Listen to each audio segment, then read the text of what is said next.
I am freaking pissed. Did President Trump just hand legal immunity to pesticide companies? The Republicans in Congress are working very hard right now to give immunity to chemical manufacturers, to provide them with this shield so that when we get sick from their chemicals, we will not be able to sue. It is the most enormous slap in the face to MAHA and all that we've worked toward. I seem very surprised by this, which is surprising to me because shielding pesticide companies from lawsuits, which every Republican in committee voted for and every Democrat voted against, is exactly in line with the GOP's agenda and the Trump administration's long record of putting industry above public health. In Trump's first term, his EPA reversed Obama-era efforts to ban the pesticide chlorpyrifos despite scientific evidence to do so, after Dow Chemical and other pesticide lobbyists met repeatedly with EPA officials. When Biden took office, the EPA worked to finalize a federal ban on it. Trump's EPA also overturned a ban on certain insecticides in wildlife refuges right after they put a chemical industry lobbyist, Nancy Beck, in charge of the EPA's Toxics Division. They also reversed Obama-era water protections, rolled back over 100 environmental rules, and consistently sidelined scientists in favor of industry interests, because if you want to maximize corporate profits, you don't want scientists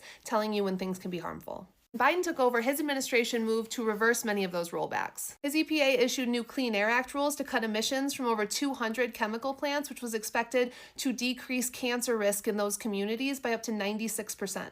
He finalized the first ever drinking water standards for PFAS, requiring those companies to test and reduce exposure. He banned 2 chemical solvents that were linked to cancer and reproductive harm. He finalized a complete ban on asbestos. At the FDA, they banned BVO and red dye 3 and began updating and modernizing their food safety reviews for things like food dyes and other food additives. Trump's second term has reversed a lot of that. They overturned the PFAS drinking water standards. They granted air toxic waivers to over 100 facilities. They repealed Biden's mercury emissions standards. They expanded oil and coal operations that increased the risk of heavy metals like arsenic and lead in our food, soil, and water. And they plan to reverse Biden's asbestos ban, but then called it off this month because of public outcry. While the Biden administration largely emphasized scientific research and funding, Trump's approach has been to cut it, because science threatens deregulation and it often gets in the way of corporate profits. So it's no surprise that the Trump administration embraced a movement that was built on eroding trust in science and regulatory agencies, because that made it easier to slash scientific research funding,